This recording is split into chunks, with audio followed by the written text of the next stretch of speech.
Hello, I'm Nigel, and welcome to the Crew of Japan podcast, a weekly podcast where we take you on audio journeys through Japanese culture.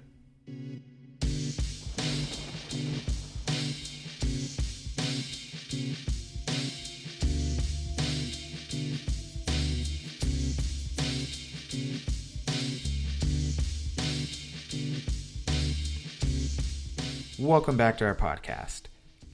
Since this episode is being released right before Halloween, we decided to take a more supernatural or spooky journey this week. That's right, we're diving deep into the world of yokai. If you've never heard of yokai, you're in for a real treat. Yokai have existed for hundreds and hundreds of years in Japan, and generally can be defined as supernatural spirits that can either be helpful and instructful, or downright scary and haunting. There's much more to what yokai are, though. In this episode, we're going to unpack all of that and more, from what yokai are and how they originated, to what makes yokai different from ghosts and other folklore in other cultures around the world, all the way to our favorite yokai and places where you can actually visit in Japan, which are said to host yokai.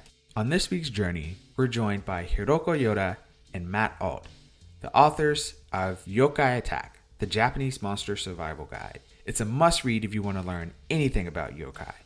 And Hiroko and Matt are experts on the subject that we are honored to have as our guests and guides this week. Without further ado, let's dive right into the world of yokai.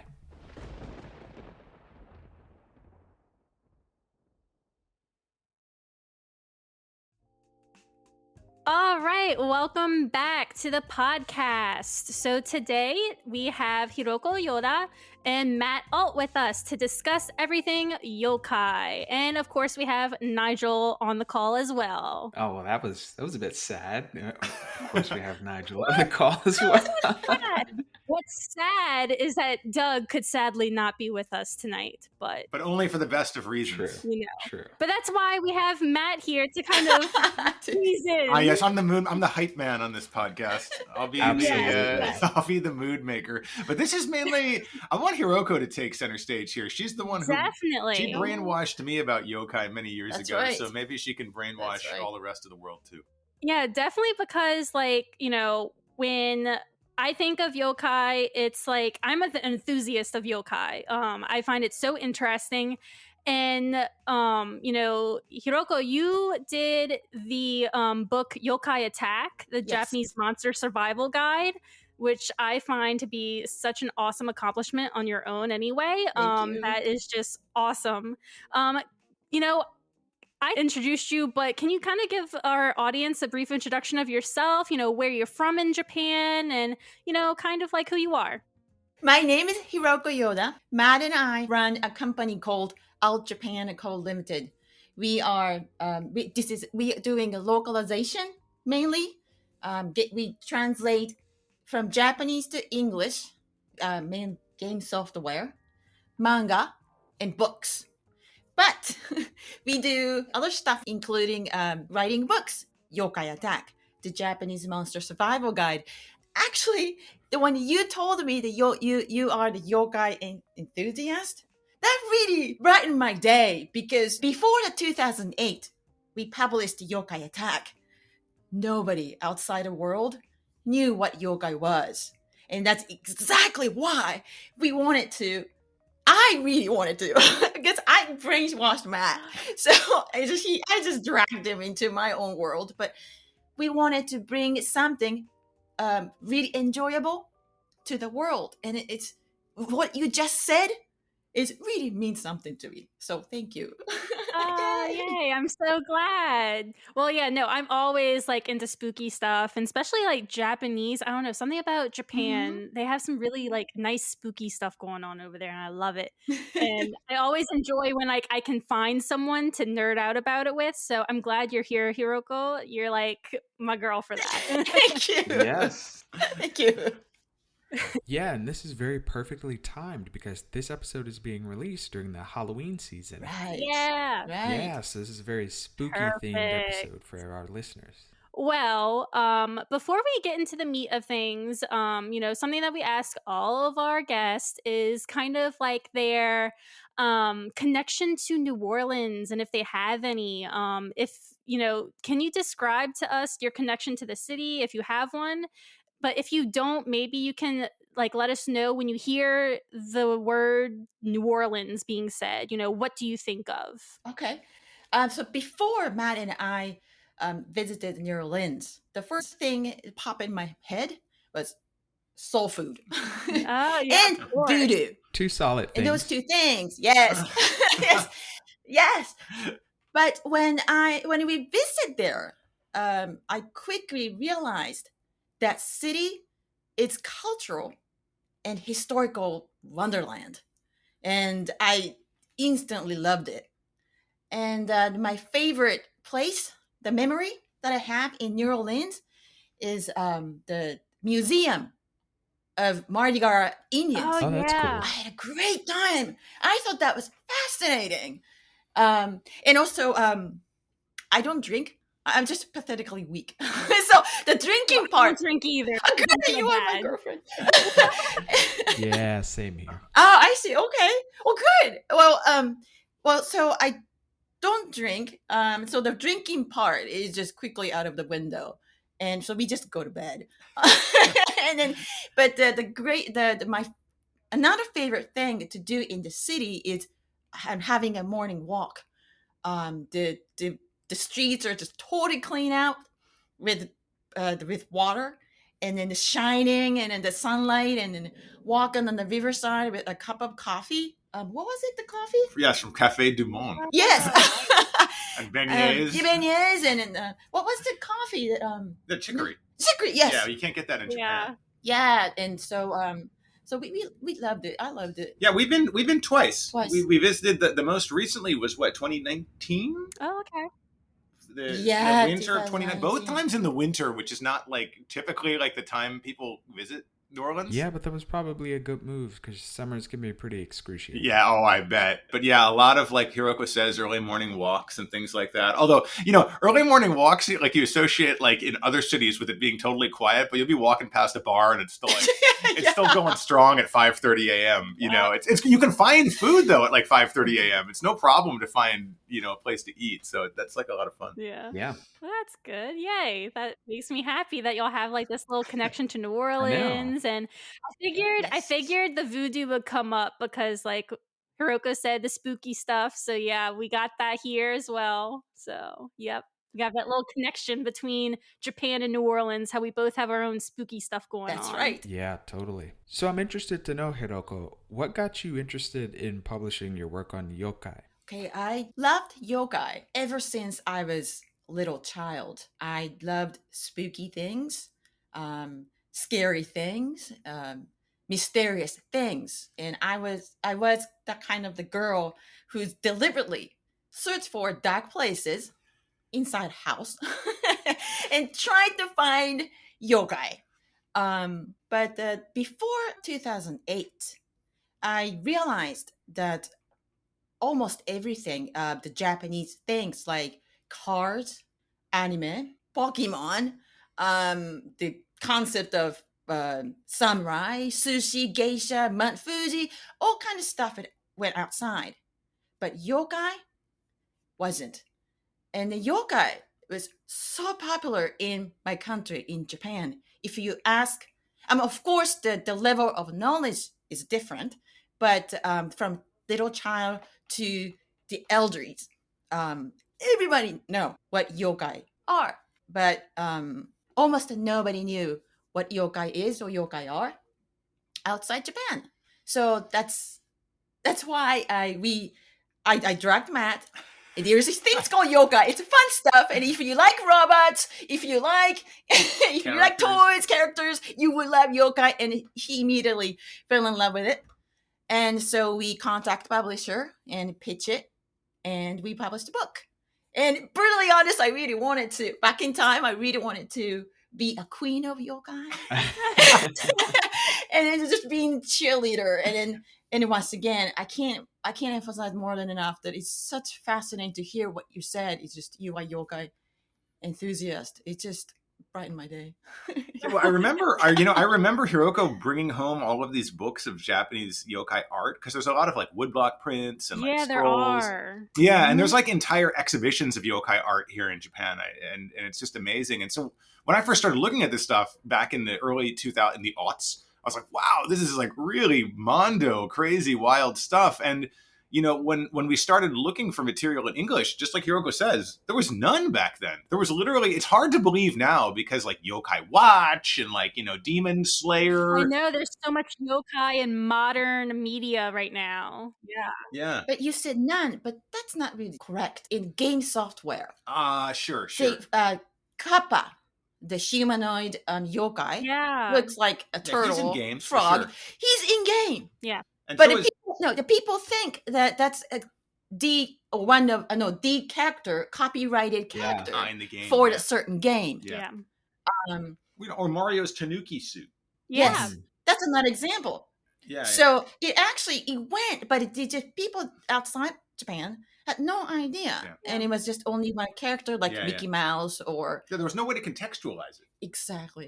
exactly. And I really wanted to do that so that the Japanese and non-Japanese can communicate and then talk about yogai. Yeah. And I think Yes. your book is a really great jumping off point and an introduction for people who have seen these things like Mario's Tanuki suit and are looking to really engage and understand even more about it. So for all our listeners out there, buy the book. I know you might not say it, but we got to go ahead and get it out there. It's called Yokai Attack: The Japanese Monster Survival Guide. And it's really great if you really want to, like I said, engage with the material and go further than what you see on the surface in video games and manga and in anime. Yes. Oh, I have another fun example. Oh, go for it. Sushi restaurant, the cucumber roll. They call it kappa roll. Yes. Ah. Okay, why they don't call they say the mackerel roll or avocado roll? They use a material's name and then to every other call it for sushi. every other sushi. But cucumber roll, it's not cucumber roll. It's a Kappa roll. kappa roll, and that came from yokai. Yep. The kappa, Yep. Wow. the frog-like humanoid, the yokai. And the cucumber is his favorite food. For the Japanese people, we know that, like, duh, and but but if you don't know what kappa is, Yeah, then you don't get it. You're right. Yeah. exactly. And then we had actually a friend who came from America to Japan. He's vegan. He went to the grocery store and he wanted to buy a cucumber, and then he didn't know. Of course, he doesn't speak Japanese, so I was like, please, kappa, please. And then these people just laughed. Yeah, they must have been like, And what then, is of course, this they guy? laughed. They immediately knew what he wanted, but That's Yeah, a strange so- way to communicate it. It's kind of ironic that the two most popular, if you want to call them beginner sushis for people who are kind of just getting started in it, are kappamaki and inari sushi. right. It's like rice, kind of rice in the sweetened Yeah. tofu, I guess, Curd, skin. yeah. And inari sushi is also kind of related to yokai. Yes. In the sense it's Fox. Yeah. It's It's Fox's Fox. favorite. So like it's kind of funny the two most popular, beginner Beginner sushi sushi, are both yeah. named after yokai, which are concepts that Westerners didn't get for a long time. Everything else is just like, I'd like, maguro, which is tuna, but and you could just order it. But those, Yeah, the inari, it's not the food name. Yeah.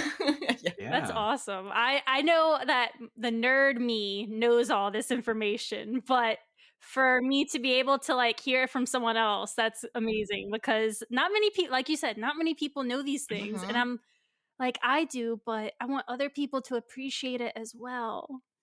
And that kind of brings me to kind of like my next thing is kind of like, what is yokai? Because I remember my first interaction with Japanese yokai, and it was in 2009. I went to Disney World for my graduation present.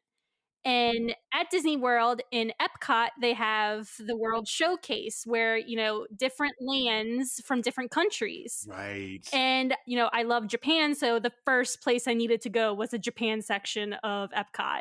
Like, it just needed to Mhm. happen. hmm And so I went with my family, pretty much dragging them to the Japan section. And it's amazing because the section for Japan, it don't has any rides. There's no rides, but there's a huge, massive store. And then on side of the store is like almost like this mini museum. And so in Okay. 2009, I remember going into this mini museum and it was about yokai. And they had Wow. this huge Tengu statue in the middle. Wow. Okay. Amazing for me to see because I look up, I'm like, oh, this is so cool. And so like I'm going around the museum, I'm learning about all the yokai from Japan, and Wow. I go out of the Wow. museum, I'm like, I need to go to Japan. Like, this is awesome. Yeah, actually, yeah, I went there when I was a little kid. I went there when I was a little kid too, and like, but there was nothing that deep. Yeah, I mean, because Epcot's been around since the '80s. Yeah, it has. So when my parents took me as like I must have been a junior high school kid. I remember the big torii, but there was no yokai back then. So this is really amazing to hear Yeah. about. Well, this. there's no yokai Yeah. now either. Okay. I see. I remember I went back to Disney in maybe like 2012 or something like that. And they Mhm. switched it to kawaii culture. So now Oh. Right. now there's kawaii culture museum over there. But it That makes saddened sense. me that the yokai got, it's gone. And I enjoyed it so much. But oh well, what are you Well, going they to come do? and they go. Wow, that's fascinating. Yeah. It's 2009. Yeah. Wow. They read that's your fascinating. book and then they were Yeah. like, we need to Probably. Probably. Probably, yeah. Well, See? yeah. Yeah. So, before that though, I didn't know what yokai were. And sadly, the anime or manga that I was reading back in the day before I went there, I didn't really read anything about yokai in those manga or watch any of those anime with yokai in it. So that was literally like my first impression of yokai, and I just fell in love, and it stuck with me since then. Okay. So yokai are characters from Japanese folklore. Japan has a long history of animism and polytheism. And people believed everything surrounding them had spirits. The sun, the wind, and trees, and ground, and even the houses, even the part of houses, the doors, roofs, and pillars, and had spirits. And yokai are the part of that worldview, and they are personification of things that scare us. They take many forms. Some are humanoid, some are animals, objects, and mythical creatures. And they are the characterization of natural phenomena and unexplainable things. But the key thing is that the yokai are not ghosts. And ghosts in Japanese are yure. And yure are someone, and yokai are something. And that's the key. So like how did yokai like I don't know, come about? Like you said, like people would imagine like objects kind of having like a presence in a sense, but like did this belief just come out of like a religion, or was this made up to scare kids maybe? Because like when I think of scary stories in like the US, it mostly comes from wanting to scare the heck out of the kids and making sure that they're good kids and they're not bad. So I'm just kind of like, where does yokai like come from? There's so many layers of the concept of yokai. It basically depends on which era you're talking about. Yeah. I know. I mean, we have like a history of more than 1,000 years. Okay. The yokai like stories go back more than 1,000 years. And at first, that they were oral traditions and local legends. Then they started around the 16th century, the painting scrolls with yokai motifs starting getting made. But that the big boom came in Edo period, the late 18th century. An artist, Toriyama Sekien, he compiled the first encyclopedia of yokai and published it as a book. And that became huge hit. And in that book, and they were, the Toriyama Sekien's book is actually responsible for the characterization. For the yokai as characters, what I'm saying, yokai as characters. And the most important thing that we have to say here is that Matt and I translated the Sekien's book. I mean, that book was published more than 240 years ago. 1776. Okay, Wow. so you can imagine how difficult that was, but we did it.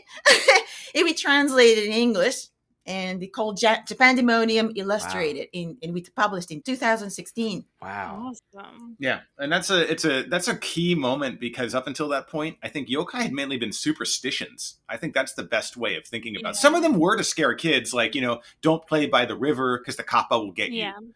I'm sure some of them had that kind of angle, but they're basically superstitions. And then what Sekien did was take those superstitions and basically commercialize them, and made this huge popular, book series out of them. So yeah, in the 15th century, around 15th century, when the scrolls, the painted scrolls are getting made, the yokai motif are basically standalone in a long paper, and then say just one character, one yokai, one yokai. Parading.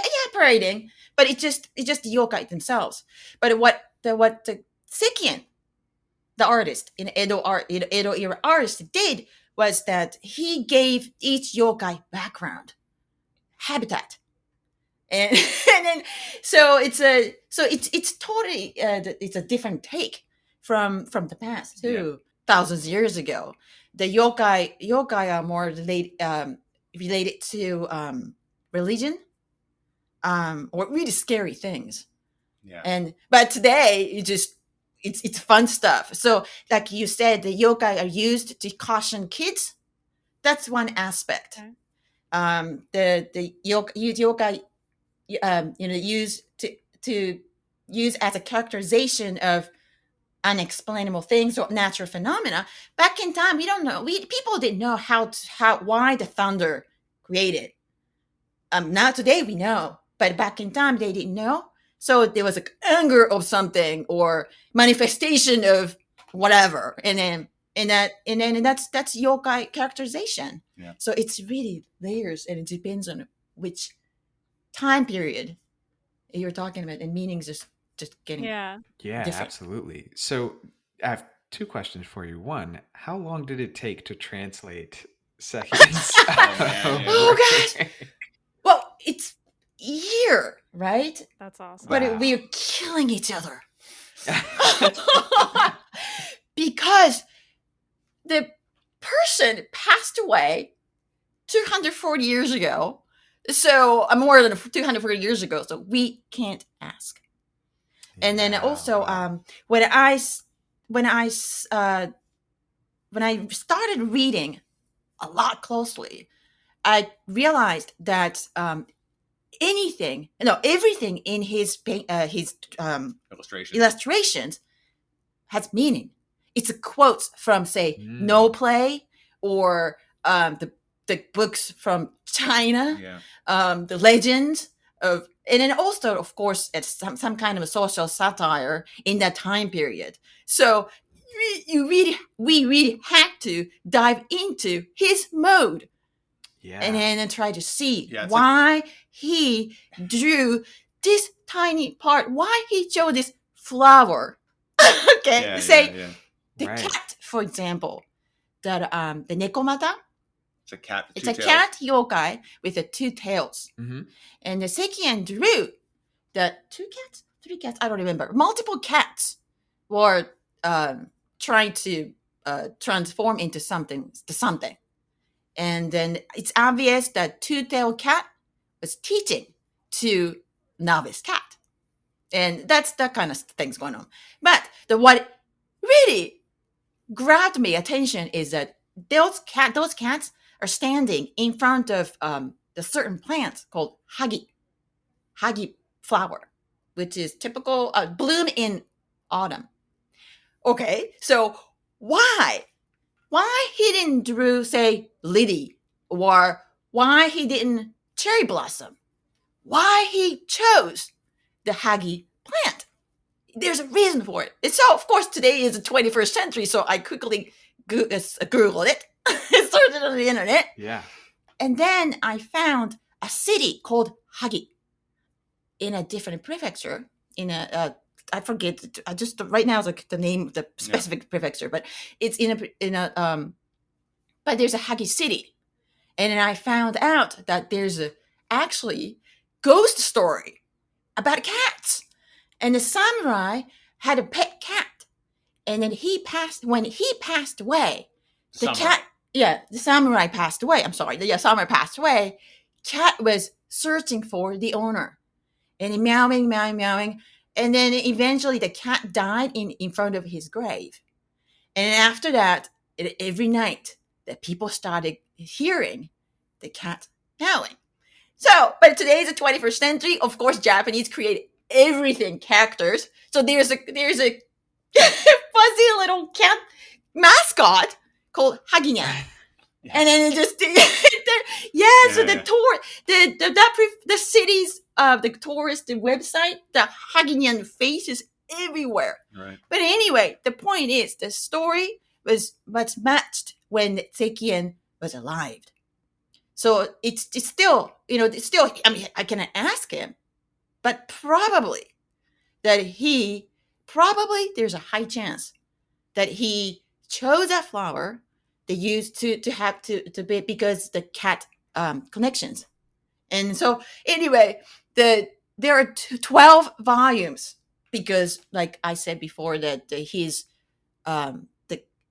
work was hugely popular. So he created 12 volumes. So you can imagine each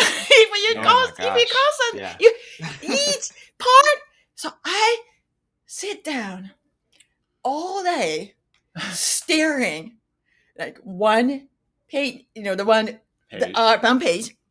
And of course that some has explanations, which it's still deciphering the code.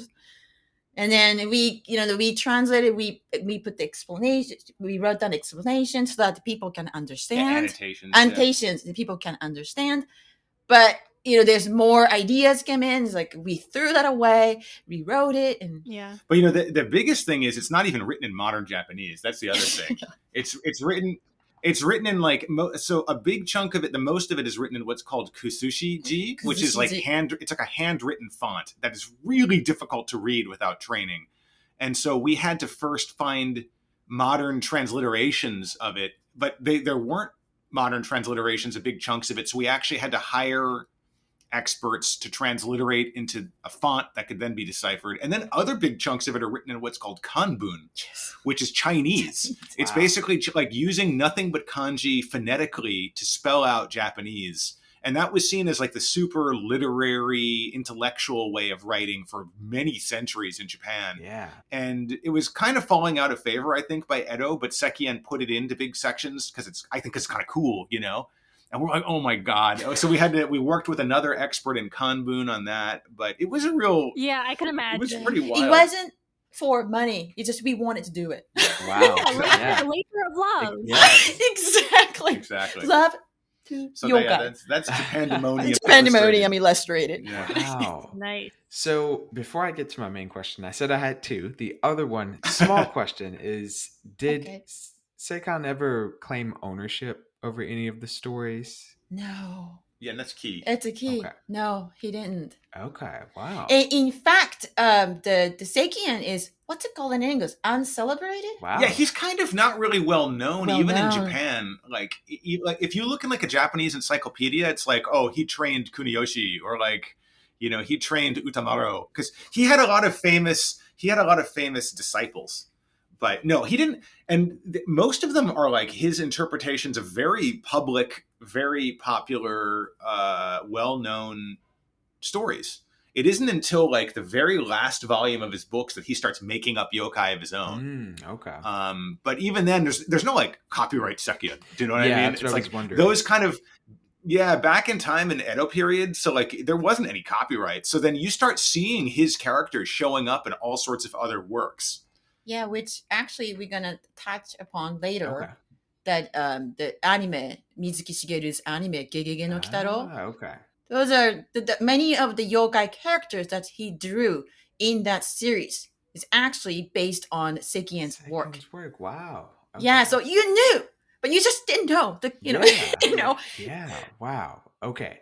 So that's amazing. Yeah. My actual question is, we've talked about where yokai like originate from and how they came about and that the era that they were, really gained prominence. But how and why do you think they are still popular today? In the beginning, before the Edo period, the yokai were connected to religion and society as faces of all kinds of misfortune. In Edo, these stories started to become commercial as books, print, kabuki shows, and things like that. So today they are popular characters. Yeah, I find in today's like portrayal of yokai, I feel like it's not a negative or positive portrayal. It's kind of like a both. Like depending on what medium and what story, like it can go either way, honestly. Yeah. Well, they're more spooky than they are like terrifying. Yeah. You know what I mean? So they're kind of like creeps more than they are like, oh my god, I'm gonna die kind of like thing. That's Yurei. Like, the Yurei, when you think of like J horror from the turn of the 20th century into the 21st century, Yeah. those are all like ghosts. There aren't really yokai. The yokai. Yokai are basically weak. Yeah. Okay. Yeah. Yokai are weak. Yeah. They don't have much they're mischievous, Okay. but they never truly scary. So they're not the grudge. Yeah. No. No. If you encountered something and if you fought whatever, probably you would win. Yeah. And so, but the interesting part of the word yokai is that the yokai, believe me or not, it's a pretty modern term. Before that, they called them like bakemono or ayakashi. The yokai, the term was popular since the really late Edo era. Oh, I didn't And know then that. today the word yokai, it's a common thing. But back in time, the term the yokai, the concept existed. Yeah. But the word is the modern term. So it became popular really in the 1960s with Mizuki Shigeru's Kitaro, the anime. He is the one who took the word yokai and made it like a really popular term. Like Hiroko was saying, up until that point, it was mainly obake or bakemono and stuff. The concept's basically the same.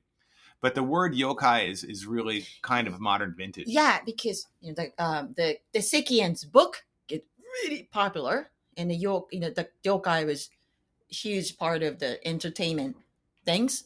But then after that, we know that the World War the wars happened, and then of course and all the entertainment died. But after the war, then the Mizuki Shigeru, the manga artist, he took the yokai from Sekien, and he created a manga, Kitaro. And then that turned into animation, the anime, Gegege no Kitaro, and it became very popular. And in its popular series, even they show today. And in the 70s, the Gegege no Kitaro was really popular. And then as a kid, I watched it. And yeah, and so it's definitely the Mizuki's work, the Gegege no Kitaro anime, gave me influence too. Oh wow! Yeah, no, it was huge in this. I mean, there was a huge boom for yokai in the late '60s because He brought it back. He brought it. It's kind He of brought like it back. that was the original kind of Pokemon boom, so to speak. And Pokemon takes a lot from Kitaro. Pokemon takes a lot from the yokai. Yeah. So there's that kind of connection. It's not direct. It's a dotted line. Yeah, definitely. It's not like a straight line, but there's definitely a dotted line connecting like Sekien's work to modern day stuff. Because think about how almost every like Pokemon has an encyclopedia too, the Pokédex. Yeah. And it's like encyclopedias are still, and in Kitaro, it's all about him meeting yokai and kind of like learning about them and kind of either conquering them or making them friends. Yeah. So you can see all of these sort of similarities in this pop cultural work starting from the Edo period. But it's interesting. Sekien never uses the word yokai. No, Mm. he Once in He once. all Mm. 12 volumes Wow. of his book, he only uses yokai once, and it's not even really used in the way that we use yokai. He's using it to mean like strange phenomenon, not strange creature. Wow. Yeah. So Today is a character, but it's yeah, Wow. different usage back Yeah. then. so Well, I learned something new today. Yeah, Wow. same. That's nice. Okay, Yeah. that's great. no, it's Yeah. funny because yokai have this image of being something ancient, which they are, but the actual word used to refer to them is only a little Yeah. over kind of a century old in common That's usage. crazy. But I have to say, that's a nerdy talk here. Okay. if you grab somebody out of the street in Japan and say, "Did you know that the term yokai is actually new?" People probably don't know that. Okay, so just let you know, it's a dirty talk, Deep talk. deep talk. Yeah. Gotcha. You heard it here first, then, people. Well, you know, our second biggest audience actually is Japan. So Really? maybe people will listening in Japan will learn something new. Who knows? Yeah. That's cool. That's cool. Okay, so we kind of discussed, yokai and how they're different from like Japanese ghosts but what I want to know kind of because like I said, New Orleans and Japan, we have this connection with, ghost stories and, haunts and spooks and stuff like that. So like what makes yokai so different and unique from other like monster creatures slash ghosts from like other countries around the world? Like, what makes Japan's yokai so different from everywhere else? Okay.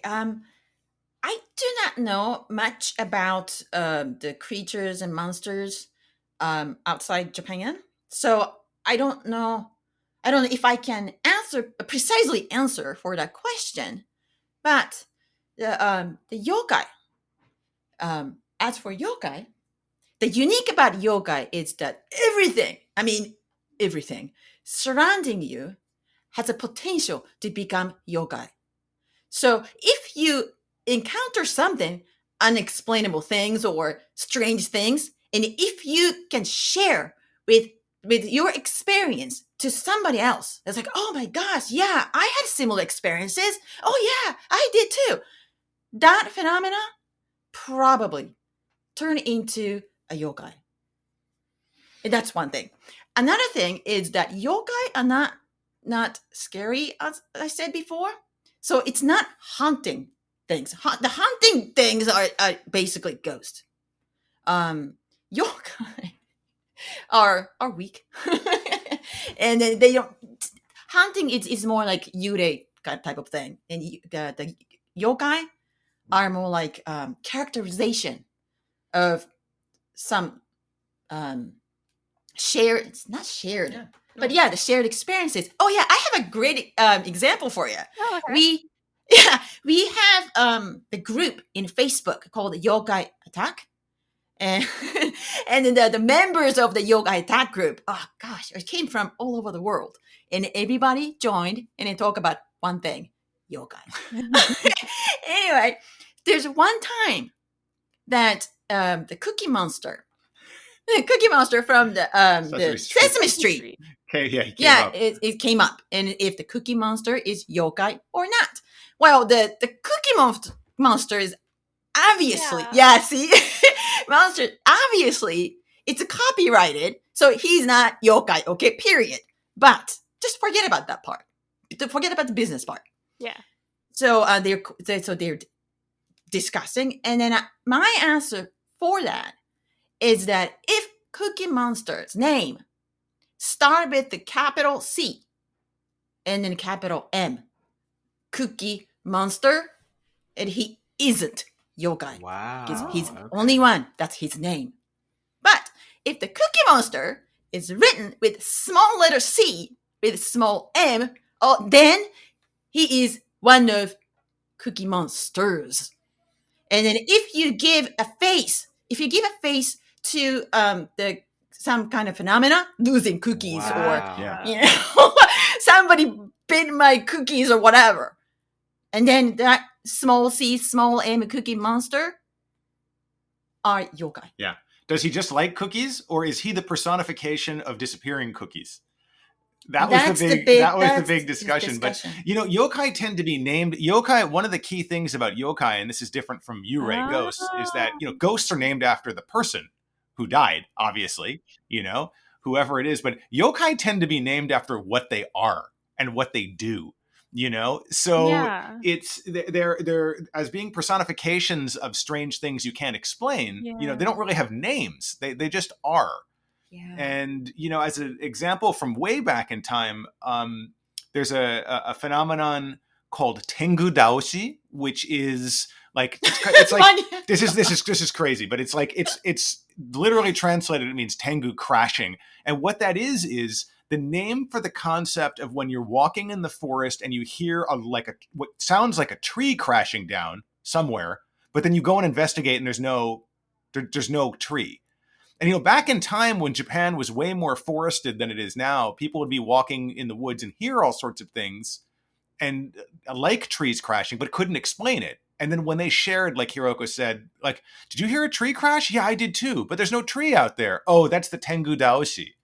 That must be. And it became the name for something somebody couldn't explain. So again, like Hiroko just said, like when you wake up one morning and there's a big chew taken out of your cookie and there's no explanation for that. Did the Cookie Monster do that? Like that's the yokai thinking if you want to. So now you know that I don't want to break, the child's hearts, but yokai aren't something you see, basically. There's a phenomena and then the people name it. Yeah. And then share it. It's a code. Yes. That's what yokai is. Yeah, they kind of they describe a negative space in a lot of ways. Yeah. And they laugh it off. The absence of an explanation is filled by the yokai. Does that make sense? Yeah. I'm just loving yokai even more. Like, oh my gosh, yes. So I have to say, Cookie Monster are not yokai. It's copyrighted. Okay, copyrighted Sesame Street, period. Okay, but what about Big Bird? Okay. See, I was thinking Oscar the Grouch. Oscar the Grouch. See? Yeah. But see, he has a name. He has a name. If he didn't have the name, the grouchy emotion. Yes. Maybe, Is he? Yes, exactly. Is he one of a species that kind of indicates the irritability you have when dealing with garbage? It's like now we're getting way off course. Yeah. This is Sesame Street Muppets are not yokai. Sesame Street iceberg. This is just a thought experiment. Yeah. I think we need a whole episode on this. Sesame Street yokai. Sesame Street or yokai.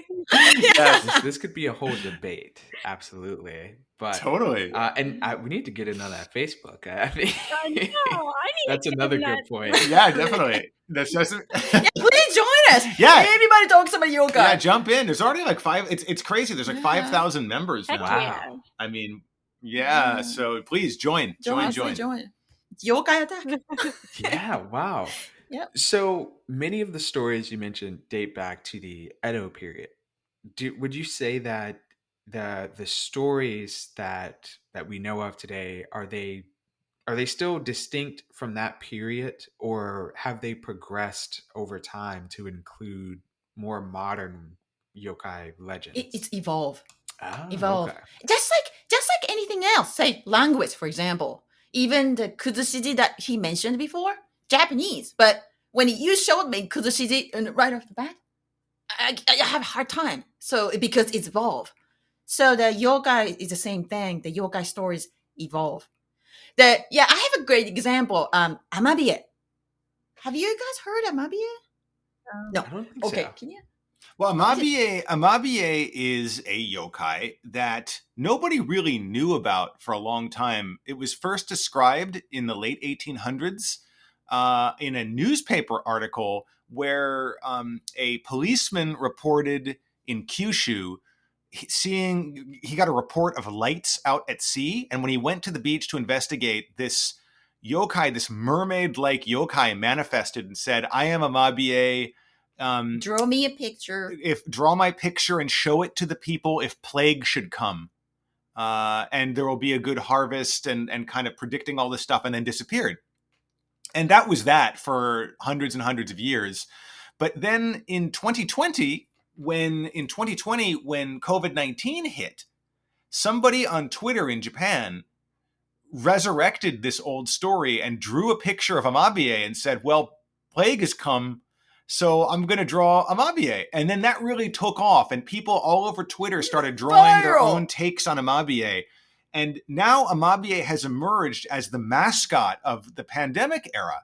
And Amabie is a kind of, it helps that Amabie is kind of cute. It's this, she's kind of Mermaid looking. mermaid, like 3 leg. 3 legs, kind of scaly body and long hair, almost like the Starbucks mascot, if the Yeah. Starbucks Wow. mascot were a yokai.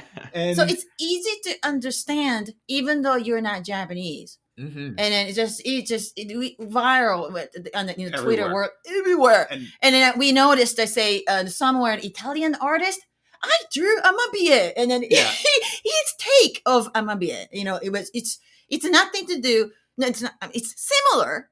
It looks like a mermaid looking, colorful, pretty, beautiful, and everything. But it's still, if you compare the original, the drawing in the newspaper, from 18. it's different. And then that kind of stuff and happened everywhere.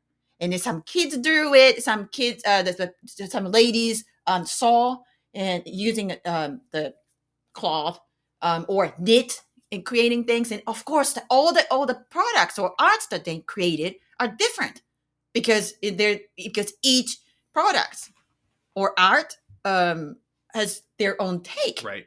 So it mutates. So imagine that, say, 1,000 years passed from now, and the people in 1,000 years future saw I don't know, the research in Amabie, and it popped out and say, the person that drew in somewhere in Russia or something like that. It was a totally different. Maybe the Amabie had 5 legs or something. Or maybe he had a body. The Amabie had the body of deer or something like that. And it's like, that's Amabie. And then It takes off on it its takes own. on its own. Yeah. Wow. So, but that thing, actually, it's not. The Amabie case wasn't unique at all. So now we once again we have so many yokai characters, and then we know. But that's not the answer. It's a mutate version, and there's so many variations, and then so it's basically what we see today. It's a density. The Like all of it together, I guess. what's it Well, called? it's Distilled? Distilled- Like you got alcohol. yeah, you distilled Yeah. into its modern form. that's But it's interesting. yokai Yeah. are kind of like Yeah. they're kind of like memes in a lot of way, crossed with like the telephone game. So, yokai have to be something kind of charming and interesting to get people's attention. And then they start talking about it. Yeah. And then as they start talking about it or painting it or drawing it or interacting with it, it naturally changes. And so you get this kind of evolution. And since Yeah. there's so long of a history for a lot of yokai, like Tengu, for instance, that's why in the beginning, when I believe it was Nigel asked, what are yokai? Hiroko was like, well, when? When are you talking about? Yeah. What era? Because it really, there's no single answer to what, a lot of these yokai are. It's just what it is right now. Yeah. So pretty much like the yokai library is still expanding pretty much. Always. Yes, it evolves. And so the Amabie, once again, today I often hear say, she is going to cure the plague. According to the legend, she's an angel or something like that. But when you see that the newspaper, she only said there was abundant harvest. There will be abundant harvest, and if there's a plague, draw me and show people. That's it. Yeah. That's it. Yeah. And we don't even know it's a she. Yeah. The It's- gender is wow. never It's it. specified. And then another thing is there's a theory that maybe that some folklorist or academic mentioned that it's very possible that actually Amabie, the name, is misspelled from Amabiko. Because the e and the ko. And the ko really looking similar In back then. katakana. Back then. Oh, okay. No, it's not katakana. It's a kanji I thing, see. but whatever the case is. Yeah. So once again, it's even if we're talking about the newspaper in 19th century, it could be miswritten. Yeah. Wow. So it's mutated. And so you can, that's the fascinated by the fun part of the yoga, you can jump into the rabbit hole Yeah. and then find all the Yeah. stuff and enjoy it. But there's no right answer. That's awesome. Yeah. I keep Agreed. getting more excited as we I progress through this know. episode. Oh my Same god. here. Well, Yeah. to progress with the episode, next I want to talk about just all of our favorites because now I just kind of like want everyone to nerd out Okay. here. And probably you can imagine from my story that I previously told, my favorite yokai is actually Tengu. Ah, Just because I did have that initial like huge statue of a Tengu looking down on me, so I was like, "Yep, you're my favorite." But I don't know, just something about Tengu. I really like the mystery behind them and the fact that like kind of like what Matt said, you know, if anything went wrong like in the mountains, you know, they kind of always, you know, blamed it on the Tengu. And you know, if someone were to tell me mountains or beach, I would always say mountains because I can't do beaches. Oh, just like Hiroko. Yeah, I'm not a beach person. And I you love know, mountains. the first time that I went to Japan, you know, it's the same as Nigel, you know, I did this study abroad in Kyoto for the summer. And Mhm. Kyoto, in northern Kyoto, they have the Kurama Temple Yes. in the mountains. And that is like a temple that's really connected to Tengu. And so Yeah. just my love for Tengu with my like placement in Kyoto just deepened my love for Tengu so much. And I just so like if there's any like anime or manga about Tengu, I'm like all on that. Damn, I love Tengu. Tengu so much. Nigel, what is your favorite? Because you and I, even though I love yokai, I don't think I've ever talked to you about yokai before. Yeah, I don't think so. I have to clarify. Is this even a yokai? Because I think it is, but now I'm thinking, okay, it has a name, Okay. so maybe it isn't. But my favorite is actually Yuki-onna. Ah, okay. Would that count? No, Yuki-onna Yeah, is it's a Yuki-onna is yokai. yeah. It's Kind of a borderline. It's borderline, yokai. but it is Okay. yokai. Okay, so that's interesting. So yeah, that has been my favorite because of that was my favorite story from Kwaidan. Oh, Lafcadio Hearn's Kwaidan. Right. Lafcadio. Well, Yes. New Orleans. Yes. New Orleans. New The Orleans. link there it is again. Yeah. I've that was so one of my favorite stories. I really loved Diplomacy as well. That from that collection, the Kwaidan story. But Yuki-onna was definitely one that I've read that one probably the most of any of the stories. Yeah, it was a really good story. But you live in the city where you're least likely to encounter her. I In know. all of America, you need to probably move into the mountains Which or is something. oh no, that's why it's my favorite. I don't have to encounter it. Yeah, but you If know, I saw it, it wouldn't be. she's Lafcadio Hearn was one of the first disseminators of yokai lore into English through his books at the turn of the 20th century. But like he didn't have the word yokai, like it hadn't been established Right. yet. So he didn't really like he told these stories in a really great way. Like they're amazing, but they're kind of not really contextualized as yokai stories. He calls them like in ghostly Japan. Yeah, And ghost Right. stories. He didn't have the concept. It hadn't really been, the Japanese hadn't really clearly articulated it even to themselves, I think, at that point. It was right kind of on the cusp when they were becoming characters. So it's interesting. But Kwaidan is so great. Yeah, and I think one of the reasons that now looking back on it, I'm like, okay, is it more of you? Because almost in that story, Yuki-onna comes across as a thing that can appear to Yeah. you, but it also Yes. somewhat feels like an actual person, like a Mhm. specific thing that there might be Right. only one that is navigating this Mhm. road looking for people, Mhm. so that's why I was like, okay, well maybe it actually isn't, but we're gonna say it is. So Yuki-onna, Yeah, let's say it Yes, is. but it is. Okay. She's yokai. cool in all Yokai, senses yes. of the word. yes, Because Yeah. if you see the writing of Yuki-onna, it's snow Snow Woman. Woman, right? Yeah. very generic, Yes. and then that's right there. It's another the point Mm. Yeah. that she is A personification of the dangers of freezing to death in the mountains, I guess you could say. Yes. And Yeah, then exactly, Yeah. exactly. and then also I guess there's the element of telling someone something that you, I don't know, swore not to tell, because she comes back in the Yeah, end, yeah. so Oh, it's classic. Yes. Like kind of a Pandora's box sort of thing. yeah. So Yeah. that's my Yeah. favorite. Hiroko, what is your favorite? I know that might be a very hard question. My favorite yogai all time is Kuchisake Onna, Yes. the slashed mouth woman. She is actually I think the most modern Yes. newest yogai. This slashed mouth woman. She's wearing a gauze mask like we do today. But back in she was very popular in 1970s. So another time period, wearing a gauze masks are not that popular. But anyway, so here's a story that generic form. So she is a woman wearing a white gauze mask, and it comes up to you and say, "Am I pretty?" Oh, wow. If you say yeah, if you say no, she's gonna kill you on the spot.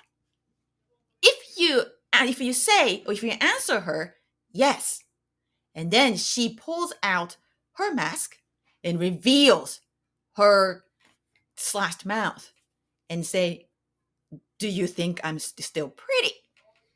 And then she's gonna kill you anyway, just like her mouth.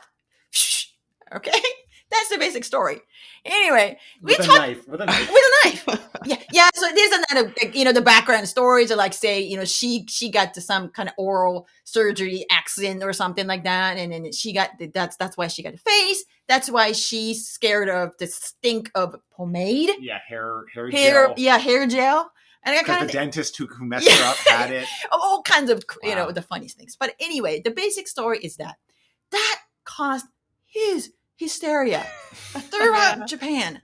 Kids freaked out. It's like I even PlayStation got a phone call. It's like, I think I saw the Kuchisake Onna, the slashed mouth woman. You got to arrest her. That kind of thing. So Yeah.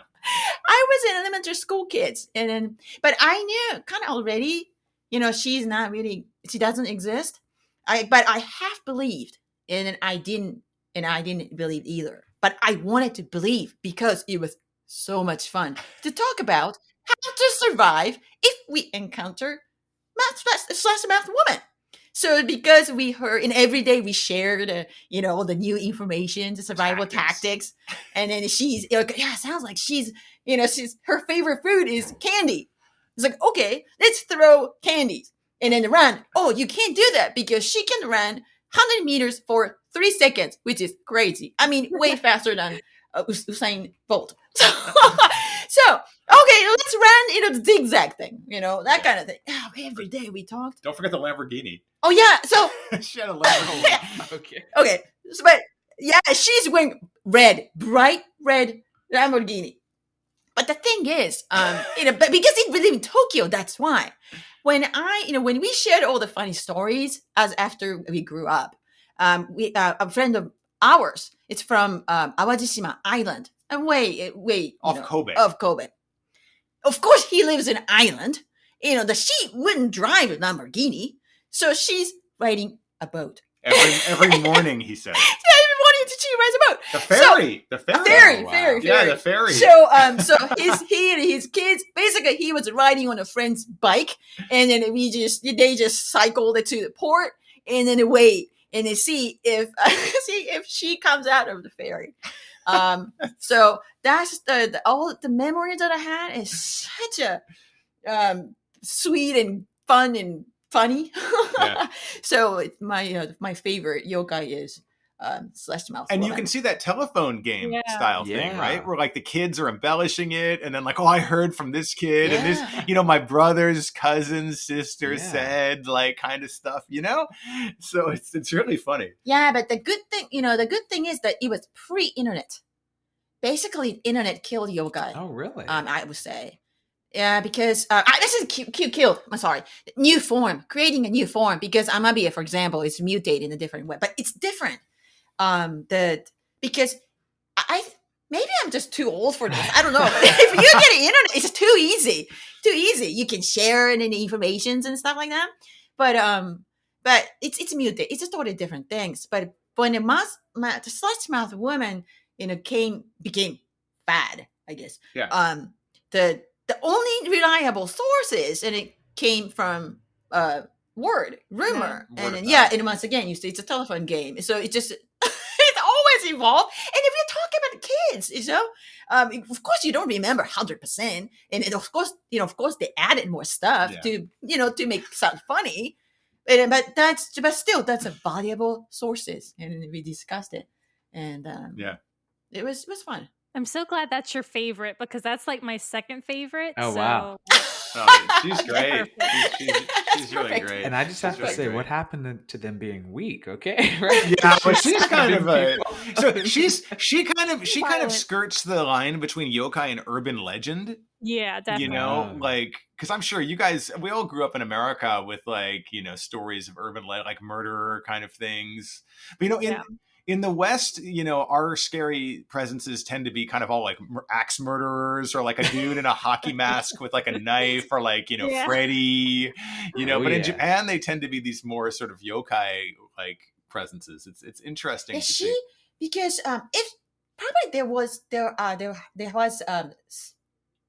fork of the road, so to speak. Fork in the road. Yeah. So to speak. And then the slashed mouth woman took the cute, even though what she does in whatever the story is not really cute, but to turn it into character.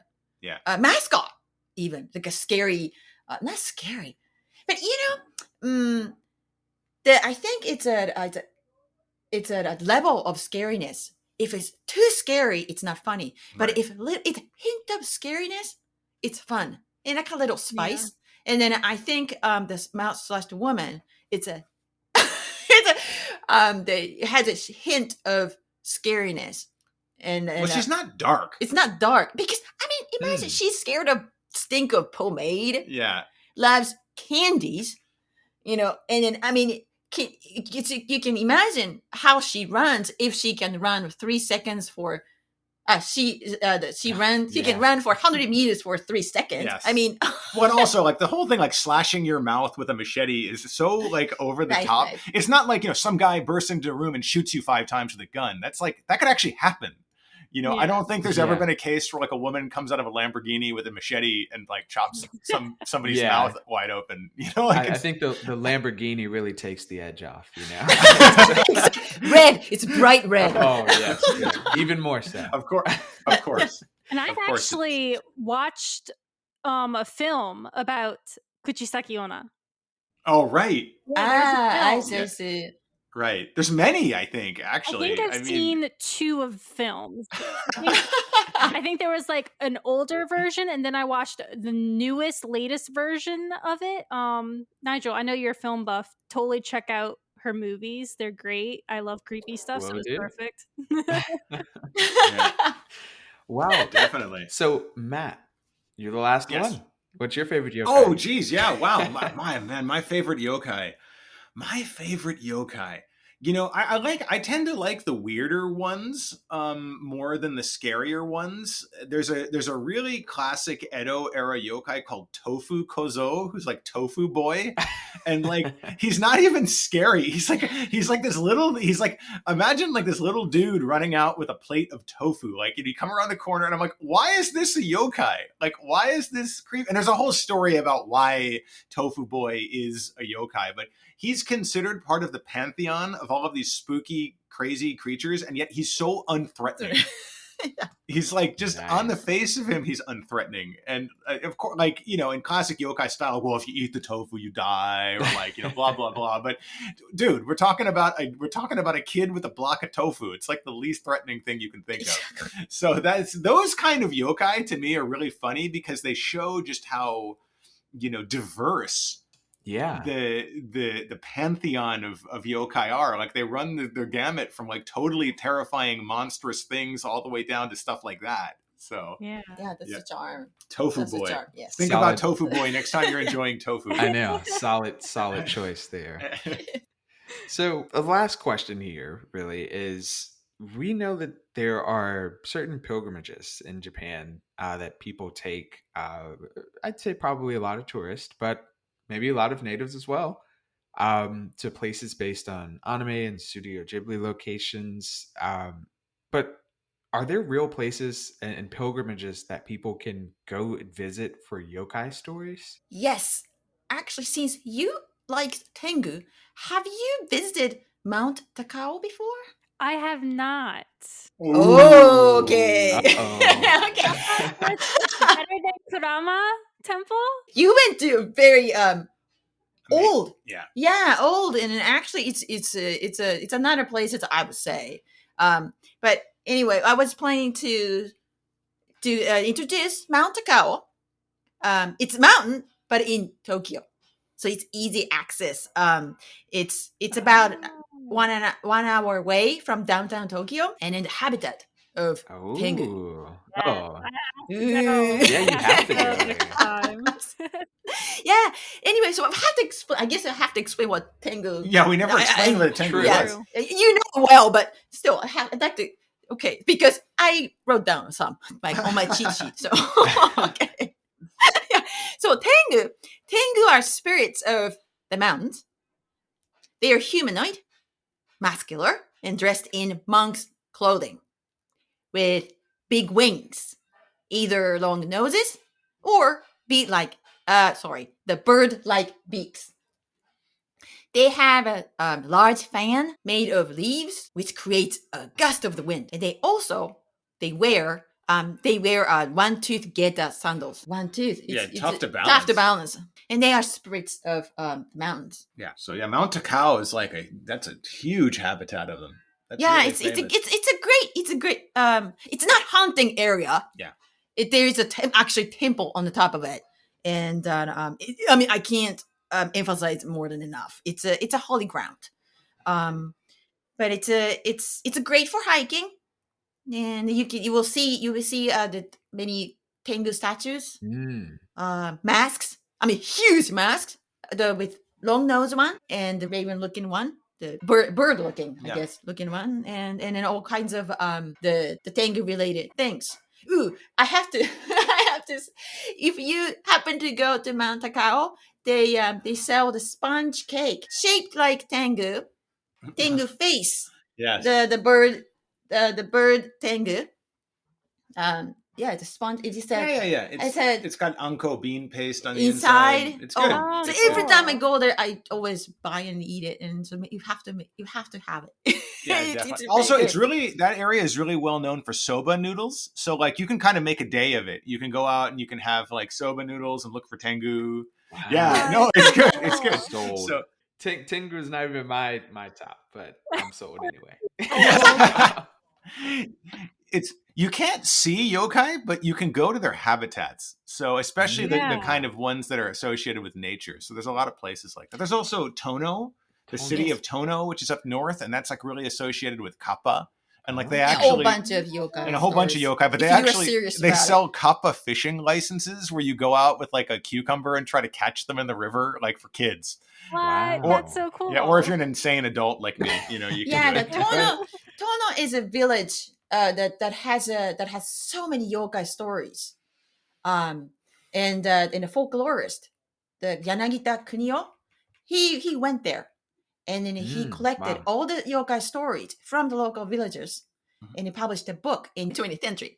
It's called Tono Monogatari, the Tales of Tono. And it's actually you can get an English edition now. It's the tales. Yeah, if you see, I think it's called The Legends of Tono in English. I think is the translation of the Oh, title, okay. but it's Tales. It's the same thing. anyway, the Tono is the place where I took him, Oh, took Yeah. Matt. Yeah. And then if you like monsters, if you like kaiju, if you like robots, you would like yokai. And then I went and I brought that him was to one the of our Kappa first- temple. yeah.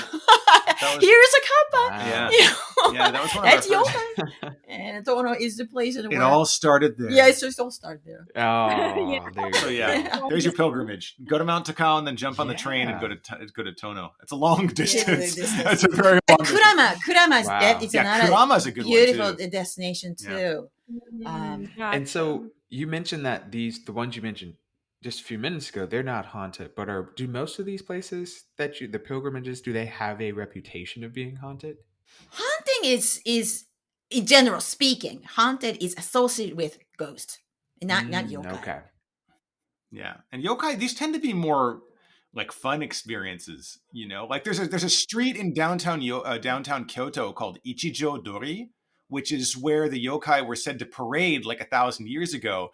And like 1,000 years ago, it was probably, you know, considered to be a terrifying place. Now it's not. It's like really cute. There's all these like yokai kind of like sculptures and statues, and they have like it's called a Mononoke Ichi, a Mononoke market every month, or they did before, you know, COVID-19. So yokai spots tend to be fun places to visit. They're not really like dark. Mm-hmm. Yeah, You know? I can't see you really making Tofu Man that dark, right? No, Tofu Man. Tofu Man is not dark. Maybe there's time for a gritty, dark reboot, but not yet. Yokai are more like a mediator or moderator. That's a good way to for put the it, painful yeah. things. Like say kappa, for example. You know, there's a river. I mean, it's always danger. Any type of rivers, small or big or whatever, it's always danger of getting drowned. And so instead of saying, "Oh, don't go there" or "Don't swim in there," you get drowned to death. Instead of saying that, watch out. You may encounter kappa there. Yeah. And then, you know, then the kids imagine whatever the kappa look like in their mind, you know, but still the message is just do not go to the river by themselves, or be careful when you go close to the river, or be careful if you swim, kind of thing. It's a moderator, used as a moderator for the actual dangerous things, or so it's a good thing. It's a good thing. Yes. Yeah. In contrast to a lot of our like American stories, where I don't see really any redeeming quality of Candyman or Bloody Mary. I guess. So, yeah. Oh, don't talk about Bloody Mary that way. Well, I think it's ironic bringing things back to New Orleans. It's interesting that the first chronicler of yokai stories in English, Lafcadio Hearn, is also the first chronicler of like voodoo stories. Like he is the one who brought Marie Laveau into the spotlight in the late 1800s.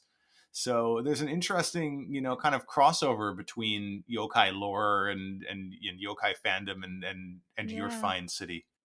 Our guy Lafcadio keeps on delivering. Yes, he does. He's always there. He's usually kind of a yokai, or he can't be because he has a name. But I like to think of him as hanging out with the yokai now. Yeah, indeed. Definitely. I think he'd be happy with that outcome too. So. Oh yeah, definitely. So. Awesome. Well, this was an enjoyable conversation. I don't think I'm going to be able to go to bed tonight. I'm just like hyped up on so many like yokai stories. So exciting. Same. Go watch Kwaidan again for the 97th time. But you know, to our listeners, you know, definitely check out Yokai Attack, the Japanese monster survival guide that Hiroko published. It's a really great one. Also, join that Facebook group, Yokai Attack. I'm going to be joining it. You bet I'm going to be joining it. Join up.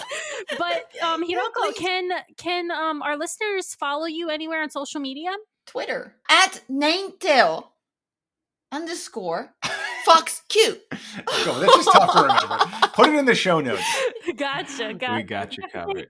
We'll definitely have the links in our description of this episode for sure. But thank you so much, Hiroko and Matt, for joining us for this episode and talking with us about yokai during this spooky season of Halloween. We really appreciate it, and I know I appreciate it a lot. Yokai's like, thank you for inviting us. Yes, we want to go back to New Orleans. Yeah, next definitely. time, like I said, next time y'all are down here, let us know. The crew and I will be happy to show you around. Absolutely. We will. Thank you. We will. We will. Definitely, we will. Let's. All right. Well, thanks for coming on, guys. Thank you. Thank you.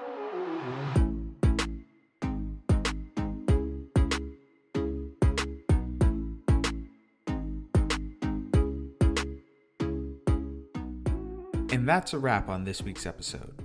Thank you so much for joining us in our deep dive into the world of yokai. Again, we'd like to thank our special guests for this episode, Hiroko Yoda and Matt Alt. Over the course of this episode, not only did they take us on a journey through the origins of yokai and how they've changed throughout the years, but also on what distinguishes them from ghost and other scary stories and urban legends in other cultures around the world. We also talked about the importance of yokai in modern day society, our favorite yokai, and also sites that you can actually visit in Japan where yokai actually inhabit. If this episode was intriguing to you, definitely check out Hiroko Yoda and Matt Alt's amazing book, Yokai Attack, the Japanese Monster Survival Guide. And of course, we want to hear from you, our listeners. Have you ever heard of yokai before this episode?